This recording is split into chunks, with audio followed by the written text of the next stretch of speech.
ഏവർക്കും പുതിയൊരു അധ്യായത്തിലേക്ക് ഹാർദമായ സ്വാഗതം. പലപ്പോഴും നമുക്ക് മധുരക്കിഴങ്ങ് വിപണിയിൽ ലഭിക്കാറുണ്ട്. അപ്പം നമുക്ക് പലപ്പോഴും ഇതൊന്ന് എങ്ങനെയാണ് നട്ട് പരിപാലിച്ച് നമുക്ക് വിളവെടുക്കാൻ സാധിക്കുന്നതെന്ന് പലർക്കും അതിനെക്കുറിച്ച് അറിയില്ല. അപ്പോൾ വിപണിയിൽ ലഭിക്കുന്ന ഇത്തരത്തിലുള്ള മധുരക്കിഴങ്ങ് നമുക്ക് എളുപ്പത്തിൽ തന്നെ ഇത് വിളവെടുക്കാം. അതായത് ഇത്തരത്തിൽ കിട്ടുന്ന മധുരക്കിഴങ്ങ് നട്ട് ഇതിനകത്ത് നിന്ന് വള്ളി എടുത്തതിന് ശേഷം നമുക്ക് വളരെ പെട്ടെന്ന് തന്നെ നമുക്ക് ഏകദേശം 90 ദിവസത്തിനുള്ളിൽ തന്നെ നമുക്ക് മധുരക്കിഴങ്ങ് വീട്ടിൽ സുലഭമായി ലഭിക്കും. അപ്പോൾ ആദ്യം നിങ്ങൾ ചെയ്യേണ്ടതെന്ന് പറഞ്ഞു കഴിഞ്ഞാൽ കടകളിൽ ചെന്നിട്ട് നല്ല വലിപ്പമുള്ള ഒരു മധുരക്കിഴങ്ങ് എവിടെന്നേലും എടുക്കുക നന്നായിട്ട്. അപ്പോൾ അത് നിങ്ങൾ ചിലതന്നെ അതിന് മധുരം കൂടുതൽ കാണും. അപ്പം ഒരു 1-2 കിലോ വാങ്ങിച്ചതിന് ശേഷം അത് കഴിച്ചു നോക്കിയതിന് ശേഷം മാത്രം അതിൻ്റെ വിത്ത് എടുക്കാനാണ് ഏറ്റവും നല്ലത്. അപ്പം ഇത് എനിക്ക് നല്ലപോലെ ഇഷ്ടപ്പെട്ട ഒരു ഇനം മധുരക്കിഴങ്ങാണ്. അപ്പോൾ ഇതേപോലെ തന്നെയുള്ള ഇതിനെ നട്ട് എടുത്തിട്ടുള്ള വള്ളിയാണ്. വെറും ഒരൊറ്റ കിഴങ്ങ് നട്ടാണ്, ഒറ്റ കിഴങ്ങിനകത്ത് നിന്ന് ഉണ്ടായ വള്ളിയാണ്. ഇത് ഏകദേശം ഒരുപാട് നമുക്ക് നടാൻ വേണ്ടിയിട്ടുണ്ട്, അപ്പോൾ ഇതെങ്ങനെയാണ് ആദ്യം ചെയ്യേണ്ടതെന്ന് പറഞ്ഞു കഴിഞ്ഞാൽ നമ്മൾ ഇത്തരത്തിൽ കൊണ്ടുവന്ന നമുക്ക് ഇഷ്ടപ്പെടുന്ന ഒരു മധുരക്കിഴങ്ങിൻ്റെ ഇതിനകത്ത് നിന്ന് ഒരു കിഴങ്ങ് ഇതുപോലെ മാറ്റി വെച്ചതിന് ശേഷം ഇതിനെ ഒരു നനഞ്ഞ തുണിക്കകത്തേക്ക്, അതായത് വെള്ളമയത്തോട് ഒരുപാട് വെള്ളം വേണ്ട, ഒരു സാധാരണ നനഞ്ഞിട്ടുള്ള തുണി എടുത്തിട്ട് ഇതിനെ ഒന്ന് പൊതിഞ്ഞ് ഒരു 2 ദിവസം ഒരു പാത്രത്തിലോ എവിടെയിട്ടോ ഇല്ല, അല്ലെങ്കിൽ ഒരു അടപ്പുള്ള ഒരു പാത്രത്തിൻ്റെ ഇത് വെച്ചിട്ട് അടച്ചു വെക്കുക. എന്നുവെച്ചാൽ ഒരു ഹ്യൂമിഡിറ്റി നിൽക്കാൻ വേണ്ടി, അതിനകത്ത് ആ ഈർപ്പം നിലനിർത്താൻ വേണ്ടി. അതിനുശേഷം 2 ദിവസം കഴിഞ്ഞിട്ട് ഈ തുണി അങ്ങ് എടുക്കുമ്പോൾ തന്നെ എടുത്ത് വെളിയിൽ വെക്കുമ്പോൾ തന്നെ ഏകദേശം ഇതിനകത്ത് നിന്ന് ഈ ഭാഗങ്ങളിൽ നിന്നെല്ലാം ചെറിയ ചെറിയ പൊടിപ്പുകൾ കാണും. അപ്പം അത്തരത്തിലുള്ള പൊടിപ്പുകളുള്ളപ്പം അങ്ങനെ ഉണ്ടാകുന്ന പൊടിപ്പുകൾ നമ്മൾ പിന്നീട് ഇതിനെ കൊണ്ടുവന്ന് ഗ്രോ ബാഗിൽ, സാധാരണ ഗ്രോ ബാഗിലോ അല്ലെങ്കിൽ മണ്ണിലോ ഈ വള്ളിക്ക് വേണ്ടി നമ്മൾക്ക് വളർത്തണം. കാരണം ഇത്തരത്തിൽ വള്ളി ഉണ്ടായതിനു ശേഷം ഈ വള്ളി മുറിച്ചാണ് നമ്മൾ നടുന്നത്. അല്ലാതെ ഇത്തരത്തിൽ വെറും കിഴങ്ങ് കൊണ്ട് വെച്ച് കഴിഞ്ഞാൽ ഇത്തരത്തിൽ വള്ളി ഉണ്ടായി പോത്തേ ഉള്ളൂ, നമുക്ക് മധുരക്കിഴങ്ങ് ഉണ്ടാവത്തില്ല. മധുരക്കിഴങ്ങ് ഉണ്ടാവണമെങ്കിൽ ഇതിന് പിന്നെയും മണ്ണ് നന്നായിട്ട് വെട്ടിക്കൂട്ടിയെങ്കിൽ മാത്രമേ മധുരക്കിഴങ്ങ് ഉണ്ടാവത്തുള്ളൂ. അപ്പോൾ ചെയ്യേണ്ടത് ഇതുപോലെ വള്ളി എടുക്കാൻ വേണ്ടി ഇത് സാധാരണ ഒരു ഗ്രോ ബാഗ് എടുക്കുക. അതിലേക്ക് മണ്ണും അതേപോലെ സമം ചാണകപ്പൊടിയോ അല്ലെങ്കിൽ നിങ്ങൾക്ക് എന്ത് ജൈവവളമാണോ ഇടുന്നത് അത് ഇതേപോലെ ഗ്രോ ബാഗിലേക്ക് ഇടുക. ഇൻ കേസ് നിങ്ങൾക്ക് ഗ്രോ ബാഗ് അല്ലാതെ തറയിലാണ് വെക്കാൻ താല്പര്യമെങ്കിൽ ഇതേപോലെ തന്നെ ചെറിയൊരു മണ്ണ് വെട്ടിയിട്ടിട്ട് അതിനകത്തോട്ട് കുറച്ച് ചാണകപ്പൊടി മാത്രം മതി, വേപ്പ് മിണ്ണാക്കും ഒരു പിടി ഉണ്ടെങ്കിൽ നല്ലത്. അത്രയും ചെയ്തിട്ട് ഇതിനെ ഇങ്ങനെ കിടത്തി അങ്ങ് നടുക. ഇതിപ്പോൾ ഗ്രോ ബാഗിലാണെങ്കിൽ ഞാനിപ്പം ഇത് വള്ളി നടാൻ വേണ്ടിയിട്ടുള്ള വീഡിയോ ആയിട്ടാണ് കാണിക്കുന്നത്. ജസ്റ്റ് ഇതിങ്ങനെ വെച്ചിട്ട് ഇതിന് മുകൾ വരെ മണ്ണങ്ങിടുക. ഫുള്ള് ഈ ഗ്രോ ബാഗിലേക്ക് ഇങ്ങനെ കിടത്തിയിട്ട് ഇങ്ങനെ, അതായത് നൂത്ത് നിർത്തേണ്ട ആവശ്യമില്ല, ഇങ്ങനെ കിടത്തിയാൽ മതി. എന്നിട്ട് ഇത് നിങ്ങൾക്ക് ഒരാഴ്ചക്കുള്ളിൽ തന്നെ ഏകദേശം ഇതിന്റെ വള്ളി നന്നായിട്ട് പൊട്ടി മുളച്ച് വരുന്നതാണ്. അങ്ങനെ ഏകദേശം ഉണ്ടായി വന്ന വള്ളിയാണ് തന്നെ ഈ കാണുന്നത്, നന്നായിട്ടുണ്ടായി. അപ്പം ആ വള്ളിയിൽ നിന്ന് നമ്മൾ പിന്നീട് മുറിച്ച് നടുമ്പോഴാണ് ഏകദേശം 90 ദിവസത്തിനുള്ളിൽ തന്നെ നമുക്ക് ഈ ഗ്രോ ബാഗിലാണേലും നമുക്ക് തറയിലാണേലും എവിടെയും ചാല് പോലെ എടുത്ത് റെഡിയാക്കി നമുക്ക് നടുവാണേലും നമുക്ക് ഇഷ്ടം പോലെ മധുരക്കിഴങ്ങ് ഉണ്ടാവുന്നത്. അപ്പോൾ ആദ്യം ഇത് ഞാൻ ജസ്റ്റ് ഒന്ന് ആദ്യത്തെ കാണിച്ചതേ ഉള്ളൂ. ആൾക്കാർക്ക് പുതിയതായിട്ട് ഇത്തരത്തിൽ എങ്ങനെയാണ് ചെയ്യുന്നതെന്ന് അറിയാത്തവർക്ക് വേണ്ടി ഞാനൊന്ന് പറഞ്ഞതേ ഉള്ളൂ. അപ്പം അങ്ങനെ എടുത്തതിൻ്റെ ഒരു വള്ളിയാണ് ഈ കാണുന്നത്. കണ്ടില്ലേ, ഇഷ്ടം പോലെ ഉണ്ട്. ഇതിനാദ്യം ചെയ്യേണ്ടത് ഇത്തരത്തിലുള്ള നമുക്ക് ഇത്രയുള്ള ഒരു ചെറിയ വള്ളി പോലും അത് നോക്കണേ. ഇത് ഒരുപാടുണ്ട്. വെറും 4 മുട്ട് മാത്രം മതി നമുക്കൊരു ഗ്രോ ബാഗിലേക്ക് വെക്കാൻ. ഇപ്പോൾ ഇല നോക്കണേ, 1 2 3 4 5. അപ്പോൾ ഇത് ഏകദേശം ഒരു ഗ്രോ ബാഗിൽ നിൽക്കേണ്ട രീതിയിൽ നമുക്ക് ഇതുപോലെ ഇങ്ങനെ മുറിക്കണം. നോക്ക്, ഇതൊരു മൂടാ, ഈ കാണുന്നത് ഒരു മൂടാണ്. അപ്പോൾ നമ്മൾ ഇതിനെ ഇങ്ങനെ വെച്ച് കഴിഞ്ഞാൽ ഇത് പിന്നെ അതേപോലെ തന്നെ പടർന്നു വന്നിരിക്കും. പിന്നെ അതേപോലെ തന്നെ ഇത് അടുത്തതാണ്. ഇതിൻ്റെ ഇതുപോലെ വള്ളി ഇങ്ങനെ വേരിങ്ങനെ വന്നുകൊണ്ടിരിക്കുകയാണ്. അപ്പോൾ പിന്നെ ഒരെണ്ണം കൂടെ മുറിക്കാൻ പോവാണ്. ഉണ്ടോ? അപ്പോൾ ഇത്രയും 1 2 3 ഒരു 4 5 ഇല മാത്രം മതി, അത്രയും ഇലയുടെ ആവശ്യമേ ഉള്ളൂ. അപ്പോൾ നോക്കണം, ഇത്രയും വള്ളി ഒരൊറ്റ കിഴങ്ങിനാകുമ്പോൾ നമുക്ക് ഒരു 1/2 ഏക്കറിൽ മേലെ സ്ഥലത്തിന് കൃഷി ചെയ്യാനുള്ള സാധനമുണ്ട്. അപ്പോൾ ഇത്തരത്തിൽ ഇങ്ങനെ ചെയ്തതിന് ശേഷം ഇത് മാറ്റി വെക്കുവാണ്. മാറ്റി വെച്ചിട്ട് നമുക്കിതിൻ്റെ പോട്ടിംഗ് മിക്സ് എങ്ങനെയാണ് ഇനി തയ്യാറാക്കുന്നതെന്ന് പറയാം. ആദ്യമേ വേണ്ടുന്നത് മണ്ണാണ്, സാധാരണ മണ്ണ്. അപ്പോൾ സാധാരണ മണ്ണെന്ന് പറഞ്ഞു കഴിഞ്ഞാൽ ഇത് ഏകദേശം സാധാരണ ഇതിനകത്ത് നിന്ന് നേരത്തെ കുമ്മായം ട്രീറ്റ് ചെയ്തിട്ടിരുന്ന മണ്ണാണ്. അപ്പം ഞാനിപ്പം കുമ്മായമല്ല സാധാരണ ഉപയോഗിക്കുന്നത്, പച്ചക്കക്ക പൊടിയാണ്. അപ്പോൾ ഇതിനകത്ത് കുമ്മായം ട്രീറ്റ് നേരത്തെ ഇരുന്നുകൊണ്ട് ഞാൻ ഇതിനകത്ത് ഇനി പച്ചക്കക്ക പൊടി ഇപ്പോൾ തൽക്കാലം ചേർക്കുന്നില്ല. സാധാരണ ഇനിയിപ്പോൾ ഞാനെല്ലാം പച്ചക്കക്ക പൊടിയാണ് ചേർക്കുന്നത്. അപ്പോൾ ഇതിങ്ങനെ കുമ്മായം ട്രീറ്റ് ചെയ്ത മണ്ണിലേക്ക് ഇത് ഇത്തരത്തിലുള്ള ഒരു ഗ്രോ ബാഗ് 40x24x24 ഗ്രോ ബാഗിൽ സാധാരണ ഈ ഒരു ചിരട്ട ഇതൊരു സാധാരണ ഒരളവാണ്. അപ്പോൾ ഇത്തരത്തിൽ ഏകദേശം 20 ചിരട്ട മണ്ണാണ് ഈ ഒരൊറ്റ ഗ്രോ ബാഗിലേക്ക് കൊള്ളുന്നത്. 20 ചിരട്ട. അപ്പം ഇത് ഒരു ഫുൾ നിറയുന്നത് വരെയാണ് ഞാൻ പറഞ്ഞത്. എന്നാലും നമുക്ക് ആദ്യമേ വെക്കുന്ന സമയത്ത് ഇത് ഫുള്ളായിട്ട് നിറയ്ക്കില്ല, ഇതിന് പകുതി മാത്രമേ നിറയ്ക്കാവൂ. അപ്പോൾ ഏകദേശം ഞാൻ എല്ലാം കൂടെ ഒരു 10 ചിരട്ടയ്ക്ക് ഉൾപ്പെടുത്തുന്ന ഒരു വളക്കൂട്ടാണ് ആദ്യം ഇടുന്നത്. എന്നിട്ട് ഈ വള്ളി വെച്ചതിന് ശേഷം ഇത് വള്ളി വീശി തുടങ്ങുന്ന കൂട്ടത്തിൽ നമ്മൾ മണ്ണും ഈ പറയുന്ന വളങ്ങളും എല്ലാം കൂടെ മിക്സ് ചെയ്ത് മണ്ണാക്കി ഇടുകയാണ് പതിവായിട്ട് ചെയ്യേണ്ടത്. അപ്പോൾ ആദ്യമേ ഇതിപ്പോൾ ഏകദേശം ഞാനൊരു 5 ചിരട്ട മണ്ണാണ് എടുത്ത് വെച്ചത്. 5 ചിരട്ട മണ്ണ്, പിന്നെ അതേപോലെ ഒരു 3 ചിരട്ട ചാണകപ്പൊടി, പിന്നെ ഇതെന്ന് പറഞ്ഞു കഴിഞ്ഞാൽ അറക്കപ്പൊടിയുടെ കമ്പോസ്റ്റാണ്. ഞാൻ അറക്കപ്പൊടി വെച്ചിട്ട് കമ്പോസ്റ്റ് ആക്കിയതാണ്. ഇനി നിങ്ങൾക്ക് ഉമി ഉണ്ടെങ്കിൽ ഉമി ചേർക്കാം, ഇല്ലെങ്കിൽ പിന്നെ ചകിരിച്ചോറിൻ്റെ കമ്പോസ്റ്റ് ഉണ്ടെങ്കിൽ അത് ചേർക്കാം. പിന്നെ 1 ചിരട്ട ചാരം, പിന്നെ നമുക്ക് ആവശ്യത്തിനുള്ള ഇത് വേപ്പിൻ പിണ്ണാക്കിൻ്റെ പൊടിച്ചതാണ്, നമ്മൾ സാധാരണ പിണ്ണാക്കല്ല, ഇത് പൊടിയാണ്. പിന്നെ അത്യാവശ്യമായിട്ട് വേണ്ടുന്നതാണ് നമുക്ക് കൃഷിയിൽ ഉപയോഗിക്കേണ്ട സാധനമാണ് റോക്ക് ഫോസ്ഫേറ്റ് അഥവാ രാജ്ഫോസ്. ഇത് എല്ലുപൊടിയെക്കാട്ടിലും തീരെ വിലക്കുറവാണ്. ഇതിന് ഏകദേശം 15 രൂപയൊക്കെ വില വരുന്നുള്ളൂ. മാത്രമല്ല മറ്റേ ഈ ആസിഡ് വെച്ച് പൊടിച്ച എല്ലുപൊടിയെക്കാട്ടിൽ എന്തുകൊണ്ടും നല്ലത് ഇത്തരത്തിലുള്ള രാജ്ഫോസ് ഉപയോഗിക്കുന്നത്. അപ്പോൾ അടിവളമായിട്ട് ഇത്തരത്തിലുള്ള സാധനങ്ങളെല്ലാം നൽകണം.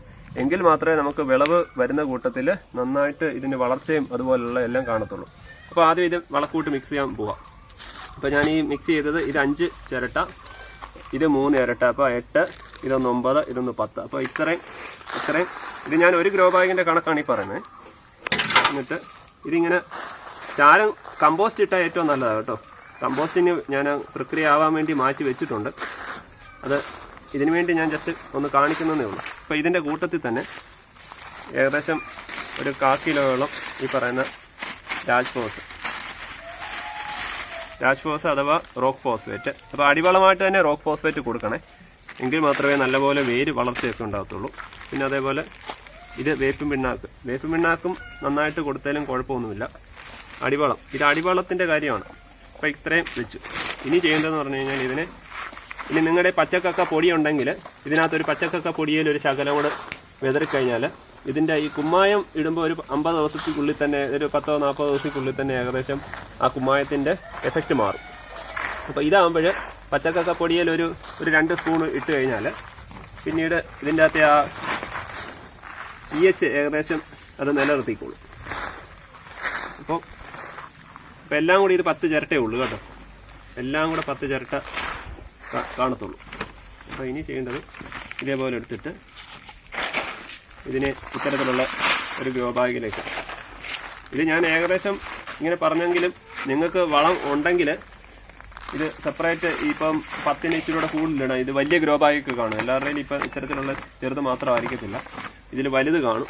ഇപ്പം ഞാൻ ഏകദേശം ഇത്തരത്തിൽ ഒരു സൈസ് ആയതുകൊണ്ടാണ് പറഞ്ഞത് 40x24x24 നമുക്ക് സാധാരണ വിപണിയിൽ ലഭ്യമാവുന്ന ഗ്രോ ബാഗിലെ അളവാണ് ഞാൻ പറഞ്ഞത്. അപ്പം ഞാൻ മൊത്തം ഇടുമ്പോൾ കാണിക്കാം എത്രയാകുന്നു. ചാരം 1 ചിരട്ടേ കൂടുതലിടല്ലേ. ആദ്യമേ ചാരം ഇത് ഞാൻ ചാരം മാത്രമായിട്ടാണ്. കമ്പോസ്റ്റ് ആകുന്നേ കുഴപ്പമില്ല, കമ്പോസ്റ്റ് ആണെങ്കിൽ ഇച്ചിരി ഇട്ടാലും കുഴപ്പമില്ല. ഇത്രയാണ് ഇതിൻ്റെ അടിവളമായിട്ട് നമ്മൾ സാധാരണ ഇത് നൽകിയിട്ട് ഈ സാധനം നടണ്ടത്. എന്നിട്ട് ചെയ്യുന്നത് ഇതിൻ്റെ വശങ്ങൾ, ഇത്തരത്തിലുള്ള വശമെല്ലാം ഇങ്ങനെ ഒന്ന് ചെറുതായിട്ടൊന്ന് മടക്കി വെക്കണം. എന്തിനാന്ന് പറഞ്ഞു കഴിഞ്ഞാൽ ഈ വള്ളി വീശുമ്പോൾ പിന്നീട് നമ്മൾ മണ്ണ് കയറ്റി കൊടുക്കണം, അതിന് വേണ്ടിയിട്ടാണ്. അപ്പോൾ ഇത്രയും ഐറ്റംസാണ് ഇതിനകത്ത് ഇട്ടത്. ഓക്കെ, അപ്പം ഇനി അതിന് ശേഷം എന്താണ്ട് ഈ മുറിച്ച് വെച്ച വള്ളി എടുക്കുക. ഇത്തരത്തിലുള്ളൊരു വള്ളി മാത്രം മതി ഒരു ഗ്രോ ബാഗിലേക്ക്. ഞാൻ ഏകദേശം ഇതിൻ്റെ ഒരു 2 എണ്ണം ഒന്ന് പാകി കാണിക്കാം. ഇതിനെ കിടത്തിയാണ് ചെയ്യേണ്ടത്. ഇതിനെ ഇങ്ങനെ ആക്കിയിട്ട് ഇതിനെ ഇങ്ങനെ വെക്കുക, ഈ മണ്ണിങ്ങനെ കയറ്റി കൊടുക്കുക, ഇതേപോലെ ഇങ്ങനെ മണ്ണിങ്ങനെ കയറ്റി കൊടുക്കുക. ഇത്രയും മാത്രമേ പണിയുള്ളൂ. ഇതിപ്പോൾ ഇതിനെയും കൂടെ ഞാനങ്ങ് വെക്കുക, മുറിച്ചോണ്ടേ ഇതിങ്ങനെ വെച്ചിട്ട് ഇത് നിങ്ങൾക്ക് ഇപ്പോൾ ഇതേപോലെ ഇത് തടം എടുത്താണ് ചെയ്യുന്നതെങ്കിൽ ഓരോ തടത്തിലും ഒരു 1.5 അടി അതായത് ഒരു 45 സെന്റിമീറ്റർ വെച്ചിട്ട് ഇതിപ്പോൾ ഒരു തടമാണെങ്കിൽ ഇവിടെ ഒരെണ്ണം നട്ടു, പിന്നെ ഒരു 45 സെന്റിമീറ്റർ ഇവിടെ വെച്ചു. അങ്ങനെ പിന്നെ നീളത്തിൽ നമ്മൾ ഈ ഇഞ്ചി നടുന്നതിന്റെ ചാല് വെട്ടുന്നതിന്റെ കൂട്ട് തന്നെ പാത്തി എടുത്ത് ചെയ്യുന്നതിന്റെ കൂട്ട് തന്നെ പിന്നെ ഒരു 45 സെന്റിമീറ്റർ അല്ലെ ഒരു 50 മീറ്റർ വെച്ചിട്ട് ഡിസ്റ്റൻസ് വെച്ചാലും മതി. കാരണം ഓരോന്നും ഓരോ ചുവടാണല്ലോ. ഇപ്പൊ ഇവിടുന്ന് ഈ ഭാഗത്തുനിന്ന് വരുന്നതാണ് ഈ പറയുന്ന മധുരക്കിഴങ്ങ് ഉണ്ടാകുന്നത്. ഇപ്പൊ ഇതുപോലത്തെ വേര് വന്ന് അതിന്റെ അടിയിലേക്ക് വരുന്നതാണ് ഈ മധുരക്കിഴങ്ങ് ആവുന്നത്. അപ്പൊ ഇതിനെയും കൂടെ നടാൻ പോവാണ്. അപ്പൊ ഇത്തരത്തിൽ ഇങ്ങനെ ഇട്ടിട്ട് ഈ പറയുന്ന മണ്ണ് അതിനെ മണ്ടക്കേക്ക് ഇടുകയാണ്.